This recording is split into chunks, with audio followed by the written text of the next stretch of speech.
श्रीमद्भागवत महापुराण प्रसंग चल रहा था। अजामिल जी ने देखा कि यमदूत अंतर ध्यान हो गए, भगवान के दिव्य दो पार्षद पार्श्व में विराजमान है। साष्टांग चरणों में दंडवत किया और कुछ कहना चाह रहा था। मानो अजामिल ये कहना चाह रहा था कि अभी तो हमने भगवान को नहीं पुकारा, पुत्र के बहाने नारायण नाम निकल गया, तो आप भगवत पार्षद का साक्षात्कार हुआ, यम के त्रास और फांस से बच गए। अगर हमें कुछ सेकंड ही समय मिले तो मैं भाव से भगवान का नाम तो पुकार लूं। उसी समय भगवान के पार्षद अंतर्धान हो गए।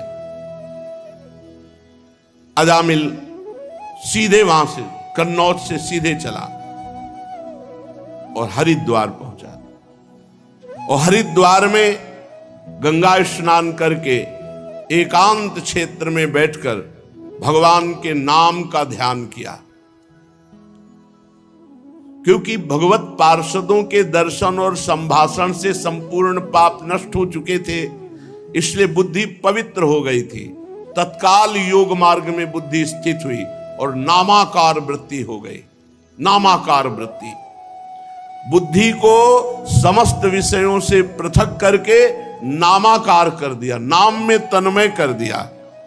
जो ही नाम में बुद्धि तन्मय हुई, त्रिगुण का मल भस्म हो गया, सतोगुण रजोगुण तमोगुण नष्ट हो गया, बुद्धि त्रिगुणातीत। जो ही त्रिगुणातीत हुई, उसी समय देखा कि 4 पार्षद आ गए। पहले 2 थे, अब 4 पार्षद भगवान के सामने, 2 परिचय वाले और 2 और। अजामिल साष्टांग दंडोत फिर किया। भगवान के पार्षदों ने कहा, तुम्हें परम पद की प्राप्ति हुई है, तुम नामाकार वृत्ति करना चाहते थे, इसलिए तुम्हें समय दिया। चलो देखो, ये भगवान का विमान आया है, वैकुंठाधिपति भगवान नारायण का विमान। हाथ पकड़ करके अजामिल को विमान पे बैठाला और भगवान के परम धाम में अजामिल जाकर विराजमान।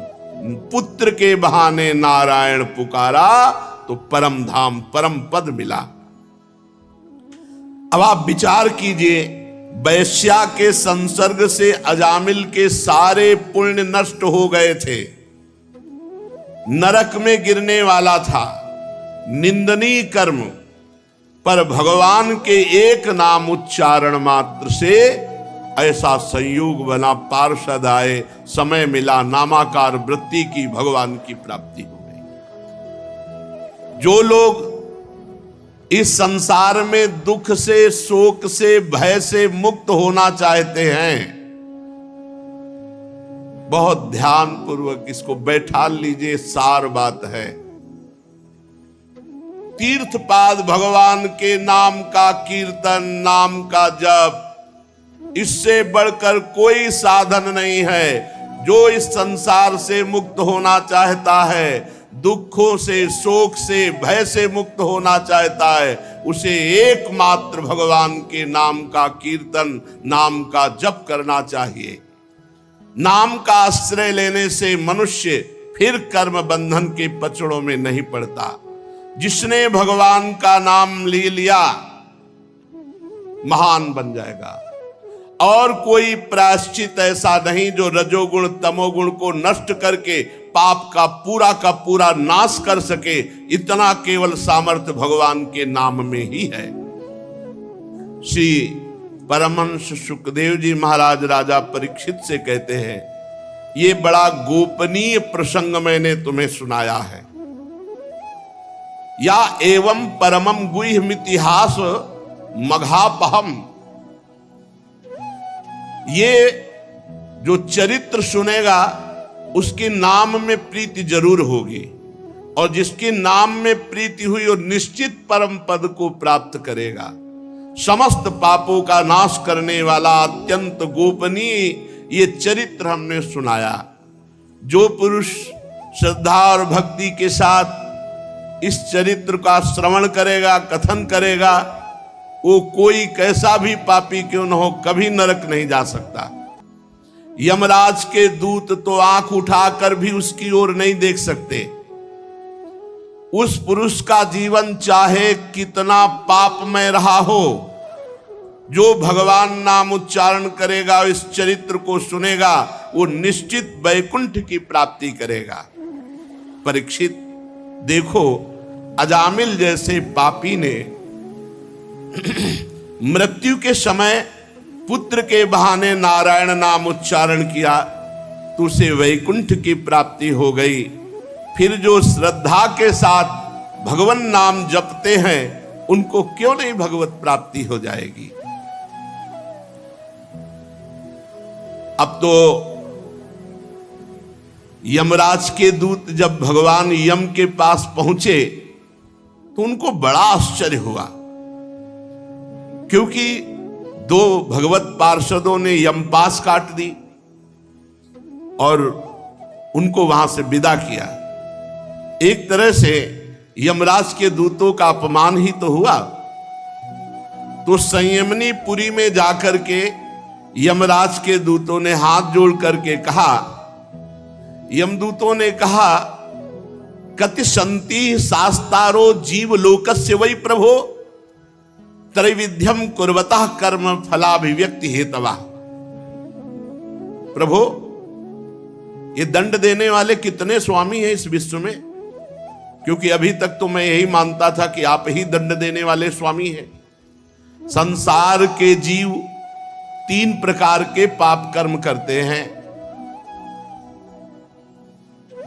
निषिद्ध, मनमानी, वासना से प्रेरित, इन सबको हम नरक लाते हैं। कोई पुण्य कर्म करता है तो देवलोक जाता है, कोई मिश्रित कर्म करता है पाप पुण्य तो मनुष्य लोक जाता है। हम ये मनमानी वासनाकृत पाप करने वालों को यहां जबरदस्ती लाते हैं और दंड देते हैं।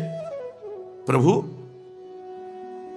लेकिन दंड देने वाला शासक तो केवल आप ही है।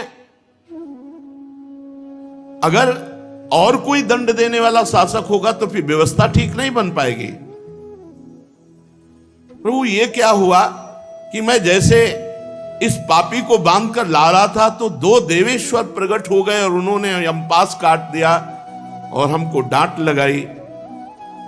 संसार में कितने नियामक हैं, कितने ईश्वर हैं, कितने स्वामी हैं। उन सिद्धों ने आपकी मर्यादा का उल्लंघन किया, यमपास काट दी। प्रभु, आपका उल्लंघन कर सके कोई ऐसा त्रिभुवन में नहीं है। मैं उस पापी को यातना गृह की ओर ले जा रहा था, उन्होंने बलपूर्वक मुझे रोक लिया। मैं ये जानना चाहता हूं कि क्या आप अधिकारी हैं या आपसे भी बढ़कर कोई अधिकारी है। यमराज से यमदूतों ने ऐसा प्रश्न किया। प्रभु, बस उस पापी के मुख से नारायण निकला कि डरो मत ऐसा कहते हुए वो सिद्ध आ गए। वो कौन है? जब देव शिरोमणि प्रजा शासक दंडपाणी भगवान यमराज से यम के दूतों ने ऐसा प्रश्न किया तो यमराज ने कहा, दूतों, तुम तो केवल मुझे ही अपना स्वामी मानते हो, लेकिन मेरे भी स्वामी हैं जो चराचर जगत के स्वामी हैं। ये संपूर्ण जगत सूत में वस्त्र के समान ओतप्रोत है। जैसे पूरे वस्त्र में सूत ही सूत है, ऐसे ही पूरा जगत भगवत स्वरूप ही है। उन्हीं भगवान के अंश से ब्रह्मा जगत का सृजन करते हैं, उन्हीं भगवान के अंश से विष्णु पालन करते हैं, उन्हीं भगवान के अंश से शंकर जी इसका संहार करते हैं। ये उत्पत्ति, स्थिति, प्रलय, ये तीन रूप धारण किए हुए वही भगवान हैं, ब्रह्मा, विष्णु और महेश। और हम सब उसी प्रभु के अधीन हैं। मेरे प्यारे दूतों, वो जगदीश्वर भगवान श्री हरि सबको ऐसे अधीन रखते हैं जैसे किसान नाथ से बांधकर बैल को अधीन रखता है। ऐसे संपूर्ण ब्रह्मांड, संपूर्ण जगत को अपने अधीन भगवान श्री हरि की है। हम सब भयभीत रहते हैं उन्हीं प्रभु से कि कहीं कोई त्रुटि ना हो जाए, कहीं कोई अपराध न बन जाए। दूतो, मैं यमराज, देवराज इंद्र, निरिति, वरुण, चंद्रमा, अग्नि, शंकर, वायु, सूर्य, ब्रह्मा, 12 आदित्य, विश्व देवता, 8 वसु, साध्य, 49 मरुत, सिद्धजन, 11 रुद्र, रजोगुण तमोगुण रहित भृगु आदि महर्षि, बड़े बड़े देवता, ये सब उन्हीं भगवान के अधीन है और कोई ये नहीं जान सकता कि भगवान कब क्या करना चाहते हैं। दूतो, जब ये ईश्वर कोटि के जन नहीं जान पाते तो औरों की तो बात ही क्या है। सबके अंतःकरण में भगवान सूक्ष्म रूप से विराजमान है। एक भक्त ने प्रश्न किया था एकांतिक में कि भगवान कहते हैं यहीं विराजमान है तो हैं कहां, हमें तो नहीं दिखाई देते। तो दूध में घी विराजमान है कहां, दिखाओ। बोले रुको, प्रक्रिया करेंगे, दूध को औटाएंगे, दही बनाएंगे, मंथन करेंगे, मक्खन निकलेगा, फिर घी निकलेगा। हाँ, तो ऐसे ही प्रक्रिया से भगवान स्थूल सूक्ष्म कारण तीनों शरीरों का बात करके अचिंत शक्ति महाप्रभु के चिंतन में जो तन्मय है, तो वहीं हृदय में ही भगवान का अनुभव हो जाता है। जैसे मेहंदी के रेसे रेसे में लालिमा है, लेकिन आप चीर कर देख लो कहीं लाली दिखाई दे। प्रक्रिया है, प्रक्रिया करोगे तो हाथ में रखकर 30-40 मिनट बाद धो के देखो, लाल हो जाएगा। ऐसे ही परमात्मा सर्वत्र विराजमान है। साधन करो, भगवत चिंतन करो, असाधनों का त्याग करो, अभी देखो आपको अनुभव में आने लगेंगे प्रभु हृदय में ही विराजमान। सबके हृदय में भगवान साक्षी रूप से विराजमान है। कोई भी प्राणी इंद्री, मन, प्राण, हृदय या वाणी आदि के द्वारा उनको नहीं जान सकता। उनका चिंतन करे और कृपा करे तो उनको जान सकता है। प्रभु सबके स्वामी हैं, परम स्वतंत्र हैं और सब में विराजमान हैं। बिना उनकी कृपा से उनको कोई नहीं जान सकता। वही जान सकता है जिसे भगवान कृपा करके जना दे। यमदूतो, उन्हीं मायापति पुरुषोत्तम भगवान श्री हरि के दूत, परम मनोहर रूप गुण संपन्न, स्वभाव संपन्न, महामहिमा में विचरण करते रहते हैं। अगर कोई भी भगवान नाम जापक है और उसको कोई कष्ट देना चाहे तो भगवान के पार्षद गुप्त रूप से विचरण करते रहते, तत्काल उनकी रक्षा करते हैं। अलौकिक पार्षदों का दर्शन बड़ा दुर्लभ है। वे भगवान के भक्त जनों को उनके शत्रुओं से, मुझ यमराज से, अग्नि आदि भारी भारी विपत्तियों से सुरक्षित रखते हैं। भगवान के पार्षद स्वयं भगवान ने धर्म की मर्यादा का निर्माण किया है। ना तो कोई ऋषि जानते हैं, ना कोई देवता, ना सिद्धगण, पूर्ण तो भगवान ही जानते हैं। ऐसी स्थिति में कोई मनुष्य, विद्याधर, चारण, असुर आदि भगवान को कैसे जान सकते हैं? भगवान के द्वारा स्थापित सूक्ष्म धर्म को कैसे जान सकते हैं? भगवान के द्वारा जो भागवत परम धर्म है वो अत्यंत शुद्ध और गोपनीय है। वो वही जान पाता है जिसे भगवान जनाते हैं। जो जान लेता है वो भगवान का स्वरूप हो जाता है।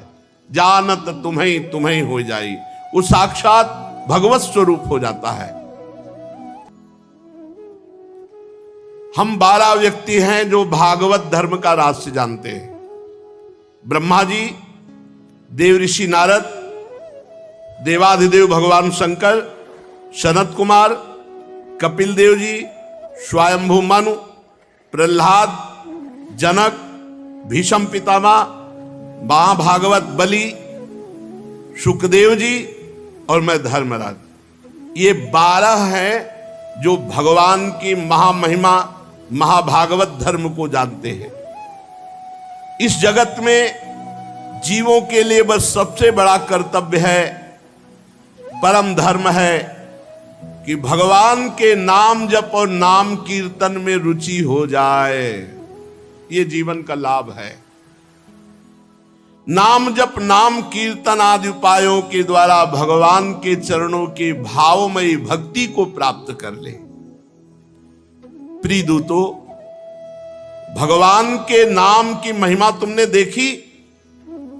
अजामिल जैसा पापी एक बार मरते समय अपने पुत्र के बहाने नारायण नाम उच्चारण किया तो भगवान के पार्षद आ गए और मृत्यु पाश को काट दिया। जो भगवान के भाव में भर करके चरित्र सुनते हैं, भगवान की लीला गायन करते हैं, भाव में भरकर नाम जप करते हैं, नाम कीर्तन करते हैं, इससे संपूर्ण अपराधों और पापों का नाश हो जाता है। और इतना ही फल नहीं है, वो भगवान के प्रेम को प्राप्त होता है। ये अत्यंत पापी अजामिल मरने के समय चंचल चित्त से पुत्र भाव से भगवान नाम उच्चारण किया तो नामाभास मात्र से सारे पाप नष्ट हो गए और उसे भगवान की प्राप्ति हुई। हे दूतो, बड़े बड़े विद्वानों की बुद्धि भगवान की माया से मोहित रहती है, इसीलिए वे भगवान के नाम जप भगवान के नाम कीर्तन में रुचि ना करके कर्मानुष्ठान, जिनका मीठा मीठा फल शास्त्रों में वर्णन है, उसी में मोहित रहते हैं और बड़े बड़े कर्मों का अनुष्ठान करते रहते हैं। वो महामहिम भगवान के नाम में प्रीति नहीं कर पाते। ये देखो कितनी विचित्र भगवान की माया है कि विद्वान होते हुए भी वो भगवान के नाम में प्रीति नहीं कर पाते। भगवान के नाम में प्रीति होना सबसे बड़ा कठिन कार्य है। ये काम कर लिया तो विश्व में कोई भी ऐसा कार्य नहीं जो आप कर ना सके। काम, क्रोध, लोभ, मोह, मद, मत्सर सब पर विजय नाम जापक ही कर पाता है। जितना नाम जप करोगे उतने बलवान होते जाओगे आंतरिक। बड़े खेद की बात है कि सब शास्त्रों का ज्ञान होने पर भी भगवान की माया से मोहित होकर बड़े बड़े सकाम कर्मों का अनुष्ठान करते रहते हैं, भगवान नाम में प्रीति नहीं, भगवान नाम कीर्तन नाम जप में रुचि नहीं। प्रिय दूतो, बुद्धिमान पुरुष को चाहिए अनंत भगवान की महिमा अनंत नाम में छुपी हुई है। अनंत भगवान के नाम, राम कृष्ण हरि कृष्ण, हजारों करोड़ों असंख्यों नाम, बस नाम में रुचि पैदा कर ले, नाम जपने में रुचि हो जाए। जिसके मुख से भगवान का नाम निकला ते में न दंड मरहंत्यथ यद्यद मीशाम स्यात् पातकम तदपि हन्युरिगायवादा। बड़ी ऊंची बात कह रहे हैं धर्मराज जी। जिसके मुख से भगवान का नाम निकला वो मेरे दंड का पात्र नहीं रहता, चाहे जितना पाप किया हो। मुख से नाम निकल गया, अब वो मेरे दंड का पात्र नहीं रहा। पहली बात तो जो नाम जप करते हैं उनसे पाप होता नहीं है, पर यदि कहीं कदाचित संगवश संयोगवश कोई पाप बन जाए तो जो भगवान का नाम जप करते हैं, नाम कीर्तन करते हैं, उसी से सारे पाप नष्ट हो जाते हैं। जो समदर्शी भगवान को ही अपना साध्य और साधन समझकर भगवान के भरोसे हैं, एक एक शब्द बड़ा गूढ़ है।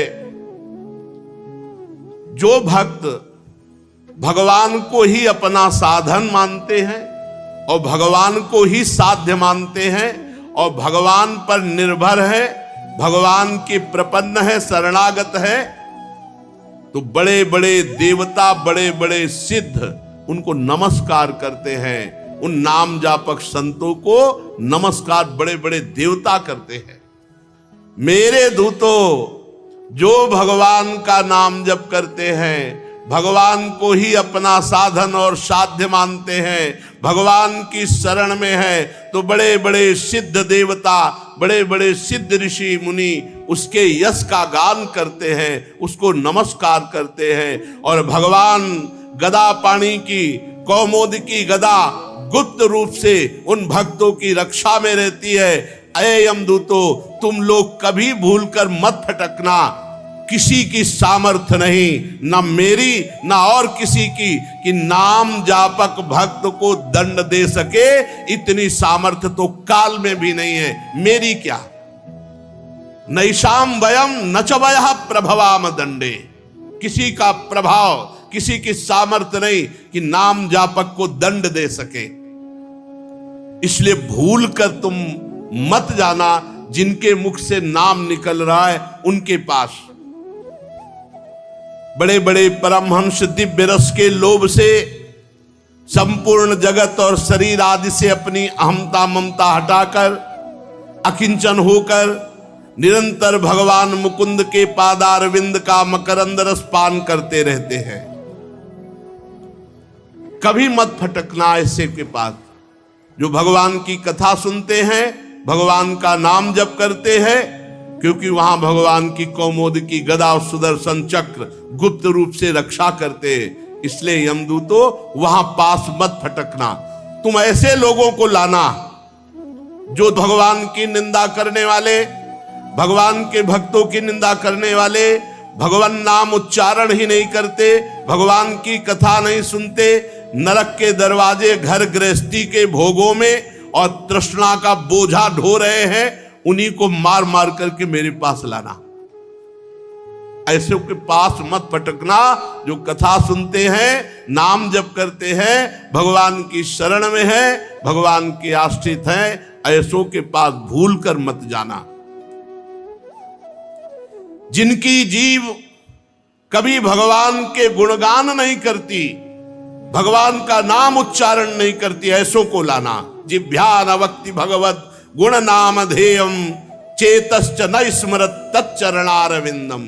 जो चित्त से कभी भगवान का चिंतन नहीं किए, वाणी से कभी भगवान का नाम कीर्तन नहीं किया, वाणी से कभी भगवान के गुणगान नहीं किए, ऐसों को मेरे पास लाना।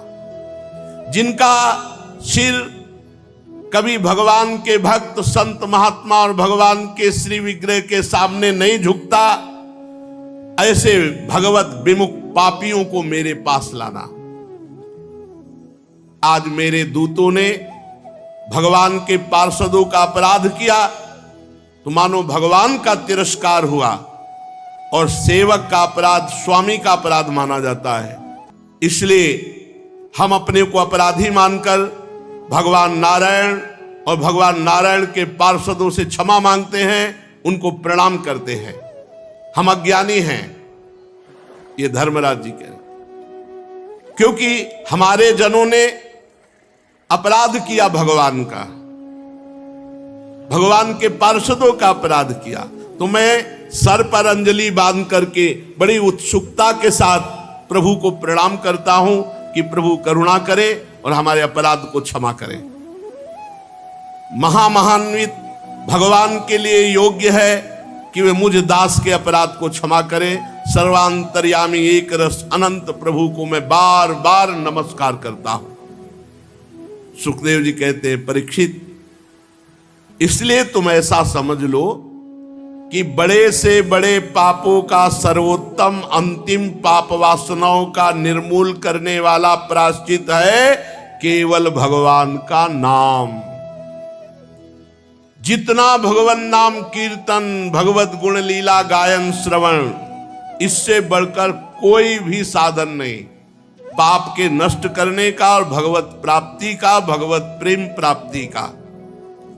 जो लोग बार बार भगवान के उदार गुण, कृपापूर्ण चरित्रों का गायन करते हैं और खूब ध्यान मन लगाकर कथा सुनते हैं, नाम कीर्तन करते हैं, उनकी जैसी आत्मशुद्धि होती है, वैसी किसी बड़े बड़े व्रतों का अनुष्ठान, बड़े बड़े तीर्थयाटन, बड़े बड़े संयम नियम करने वालों की भी वैसी शुद्धि नहीं होती।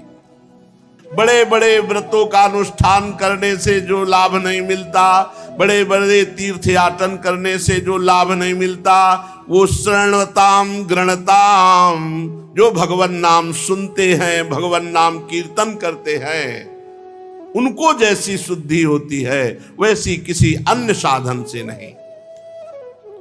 जो मनुष्य भगवान श्री कृष्ण चंद्रजू के चरणारविंद का दासत्व स्वीकार करके खूब नाम जप नाम कीर्तन करता है, वो इस महान माया के आपातरम्य दुखद विषयों से बैरागी बन जाता है। ब्रह्मादिक के भोग सब विषम लागत ताई, नारायण ब्रजचंद की लगन लगी है जाए। कृष्णांग ही पद्म मधुलिन पुनर्विशिष्ट माया गुणेशु रमते वृजना वहेशु। जो भगवान के चरण के आश्रित हैं, भगवान के चरण कमलों के जो भ्रमर बने हुए हैं, जो नाम कीर्तन करते हैं, नाम जप करते हैं, उनको माया का ये दुखद विषय आकर्षण नहीं होता। चाहे वो ब्रह्मादिक के भी भोग क्यों न हो, वो आकर्षित नहीं कर सकते नाम जापक को। समझो, ये कहते हैं हम चाहते नहीं है पर हमारा मन विषयों में जाता है और ऐसा नाम जप नहीं, इसलिए नाम जप बढ़ाइए। देखिए यहाँ कह रहे हैं कि जो संपूर्ण लोक लोकांतरों के भोग हैं वो कृष्ण चरणारविंद के दासत्व से युक्त हृदय वाले को, जिनका नाम जप चल रहा है, नाम कीर्तन कभी नहीं घसीट सकते। नाम जप नहीं है, वही कमजोरी हमारी हमें भोगों में ले जा रही है। कामनाओं के समय आप नाम जप क्यों नहीं कर रहे थे जब कामना उत्पन्न हो रही थी? अगर नाम जप नहीं होगा तो बुद्धि का हरण हो जाएगा, बुद्धि में पानी फेर देगी माया और आप वही कर बैठेंगे जो नहीं करना चाहिए। इसलिए बुद्धि को शुद्ध रखने के लिए, पापों का मार्जन करने के लिए अन्य कोई प्रायश्चित कर्म की जरूरत नहीं। निरंतर नाम जप करो, नाम कीर्तन करो, भगवान की कथाएं सुनो, इससे हृदय बहुत जल्दी पवित्र होगा। परीक्षित, जब यमदूतों ने अपने स्वामी धर्मराज के मुख से इस प्रकार भगवान की महिमा सुनी तो भूमि पर मस्तक रखकर भगवान के पार्षदों और भगवान को प्रणाम किया और उनके आश्चर्य की सीमा न रही कि जीवन भर पाप करने वाला एकमात्र भगवान के नाम का उच्चारण करके ऐसी महिमा युक्त परम पद को प्राप्त हुआ। उस दिन से यमदूतों में बात फैल गई कि किसी भी नाम जापक की तरफ आंख उठाकर भी कोई यमदूत न देखे। पूरे यमपुरी में यमदूतों में बात फैल गई, नाम जापक के ऊपर आंख उठाकर भी कोई यमदूत न देखे। प्रिय परीक्षित, इतिहास मिमं गुह्यं भगवान कुंभ संभव कथयामास मलय आसीनो हरिमर्चयन। ये इतिहास परम गोपनीय अत्यंत रहस्यमय है।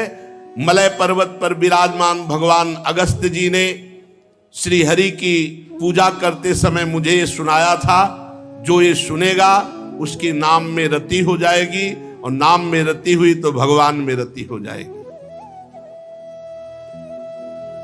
राजा परीक्षित जी ने पूछा, आपने संक्षेप में तीसरे स्कंद में इस बात का वर्णन किया था कि स्वयंभू मनवंतर में देवता असुर मनुष्य सर्प पशु पक्षी आदि की सृष्टि कैसे हुई। प्रभु, मैं थोड़ा और विस्तार से जानना चाहता हूं। श्री सुखदेव जी ने कहा, राजा प्राचीन वर्ग के 10 पुत्र जिनका नाम प्रचेता था, पीछे आपने सुना, और वो समुद्र में खड़े होकर भगवान शंकर के द्वारा बताए हुए रुद्र गीत से आराधना कर रहे थे। 10,000 वर्ष तक समुद्र में खड़े होकर उस मंत्र का जप करते हुए आराधना की। तो जब बाहर निकले तो देखा वृक्ष ही वृक्ष, कहीं ऐसी जगह नहीं जहां वृक्ष ना हो। तो उनको वृक्षों पर बड़ा क्रोध आया, प्रचेतागणों को, और उन्होंने अपने तपोबल से क्रोधाग्नि प्रकट करके वृक्षों में आग लगा दी। वायु और अग्नि का संकल्प किया तो वायु और अग्नि वृक्षों को भस्म करने लगी। हर बात में कोई न कोई रहस्य होता है। ये भगवान की आराधना करके निकले, भगवान का साक्षात्कार हुआ, अचानक इनको क्रोध आ गया। इसमें भी भगवान की इच्छा है। उर्पेरक रघुवंश विभूषण, प्रचेताओं के संकल्प से वायु और अग्नि का जे भी संकल्प किया, संपूर्ण वृक्षों में आग लग गई। तो वृक्षों के राजाधिराज हैं चंद्रमा। तत्काल चंद्रमा वृक्षों से कहा कि जो हमारे द्वारा पालन की हुई कन्या है वो इनको प्रदान कर दो, इनका क्रोध शांत हो जाएगा। चराचर जगत का पालन पोषण भगवान चंद्रमा से होता है। ये अमृतमय है। ये संपूर्ण प्राणियों के लिए जिसका जो आहार है इन्हीं की किरणों से पुष्ट होता है। जैसे मनुष्यों का धान, गेहूं, अन्न आदि, ऐसे घास, तृणादि, ऐसे फल, पुष्प आदि, ये सब भगवान चंद्रदेव से पुष्ट होता है। प्रचेताओं से कहा कि आप लोग क्रोध न करें, आप वृक्षों पर क्रोध न करें। देखो, ये वृक्ष बहुत ही आवश्यक है, संपूर्ण जीवों के लिए बहुत आवश्यक है। वृक्षों का बहुत बड़ा योगदान है।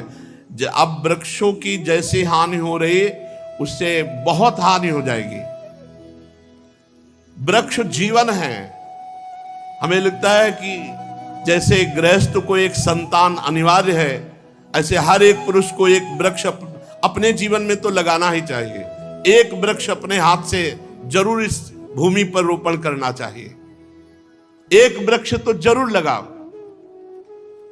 कहीं हमारा जीवन ऐसा न चला जाए जैसे गृहस्थी है और उसमें संतान नहीं तो एक असंतुष्टता रहती है कि आगे हमारे पितरों को पिंडदान करने के लिए, कुल परंपरा चलाने के लिए संतान नहीं।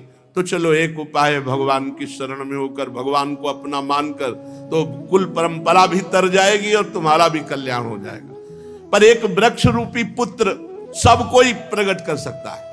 एक तमाल, एक कदम, एक बट वृक्ष, एक पीपल वृक्ष भूमि पर आरोपित कर दो, पुत्र की तरह तुम्हारा कल्याण करेगा, तुम्हारा मंगल करेगा। एक वृक्ष तो जरूर लगाना चाहिए। यदि जमीन हो और सामर्थ्य हो तो एक वृक्ष लगाना चाहिए। और काटने पर बहुत विचार करना चाहिए। वृक्ष काटना नहीं चाहिए, विचार करो, जहां तक बच जाए बचाओ। ये प्रकृति में बहुत सुख प्रदान करने वाले हैं, बहुत सुख प्रदान करने वाले हैं। इनसे हमारे को बहुत सुख मिलता है। ये हमारी प्रजा की रक्षा करते हैं वृक्ष। ये अपने पास से कभी किसी को खाली नहीं जाने देते। नहीं ये तो छाया ही सही, दर्शन सुख सही, और ऑक्सीजन तो देते ही हैं, और फल, पुष्प, पत्र ये सब देते हैं। प्रचेताओं, समस्त प्राणियों के हृदय में सर्वशक्तिमान भगवान विराजमान है। तुम अपने हृदय में उन भगवान का चिंतन करके उनको प्रसन्न करो और क्रोध शांत करो। अब पीछे आपने सुना था कि प्रमलोचा अप्सरा की सुंदर एक कन्या थी, उसको भगवान चंद्रमा ने अमृत वर्षिणी वृत्ति के द्वारा पोषण किया था और वृक्षों को दे दिया था। प्रचेताओं को वृक्षों ने वो कन्या प्रदान की कि आप 10 पत्नी के रूप में स्वीकार करें। 10 प्रचेता और 1 कन्या। उन्होंने प्रचेताओं ने धर्मानुसार पाणी ग्रहण किया। मारिशा नाम था उसका। उन्हीं प्रचेताओं से और मारिशा से दक्ष की उत्पत्ति हुई। ये महामहिम प्रजापति है और दक्ष ने विशेष प्रजा की सृष्टि की। इनका अपनी पुत्रियों पर बड़ा प्रेम था।